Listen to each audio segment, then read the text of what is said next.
As promised and requested, today I'm going to be doing a review on the great book Fashion Killa by Sowmya Krishnamurthy. And the reason why I picked up this book was because beforehand I was recently doing a research project titled An 8-Track Tape on Why Hip Hop Artists Must Go Pop, which is a book, not a book, which is about why hip hop artists cannot solely rely on music as their main, source of income, um, simply because they can't and they just shouldn't. But I remember this book going up for pre-sale, and I believe it didn't actually release until October, and by that time I had to already turn in my paper, which is upsetting because now that I finished the book, I realized how helpful this book would have been for me to go in the route that I was talking about in my paper. Now back to this book.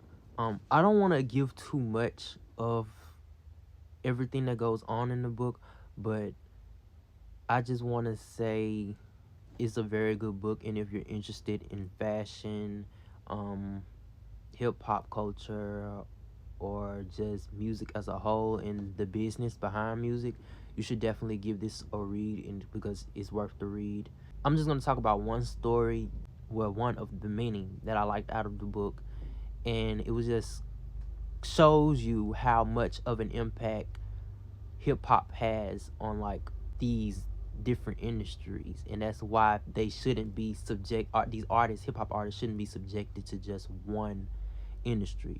But one of the stories that I really like that she put in here was about when LL Cool J had a commercial with Gap in 1997, and basically they wanted him to come on there and give Gap a little hip hop twist. He didn't really like the way that they approached him. They were basically approaching him in a way of where he knew that they were just trying to use him and the culture for promotion purposes, basically trying to exploit hip hop, to be honest, like a lot of brands did, just use them because they were coming up and popular, when initially, which she covers in the book a lot, hip hop was not really a space for the fashion community, when it comes to high fashion and things like that, because people weren't really wanting to be associated with hip hop and the artists, but they wanted to steal from the culture and incorporate that into their designs and things like that. But back to the LL Cool J Gap situation. So Gap wanted him to be in their commercial, incorporate his hip hop elements to give it a little twist, and they had him with the rolled up jeans, baggy jeans with the easy fit baggy jeans, whatever, and a white t-shirt and a hat. But the hat that he wore was a FUBU hat, which is odd because why are you wearing another brand for a brand commercial? But that's the thing, they didn't know about FUBU, so I guess they didn't know that that was a brand. Maybe they thought that was a saying or a quote or something, but they didn't really look too much into it. But FUBU is a black-owned brand. LL Cool J used the commercial that he was shooting for Gap as an opportunity to promote FUBU. Jeans popping in every mall in town, the city. GAP, gritty, ready to go for us, by us, on the low. G, that's for getting the A for always. P, that's for power and the people that praise. Backwards, P for popular, A for attitude. G, get it going, daddy, Gap is on the move. How easy is this?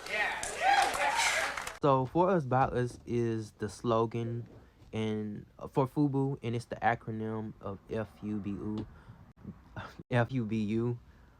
for us, by us, and it basically means this brand is for us, by us, and him doing that helped FUBU kind of almost go mainstream, because that was their first time being aired on national TV, and Gap didn't pick up on it. Their marketing team didn't pick up on it until late, but it was enough time for FUBU to start seeing an increase in their sales and start seeing like all this new attention that they weren't getting before. So I mean, it was a win-win regardless for hip hop and for FUBU. I would definitely suggest that you look into this book. I don't know if this is really a review because I just told like one story that I liked from it. But yeah, I definitely recommend it, especially like if you're interested in fashion, hip hop, marketing, music marketing, and just yeah. 10 out of 10 read. I wish I would have had it while I was doing my research, but yes.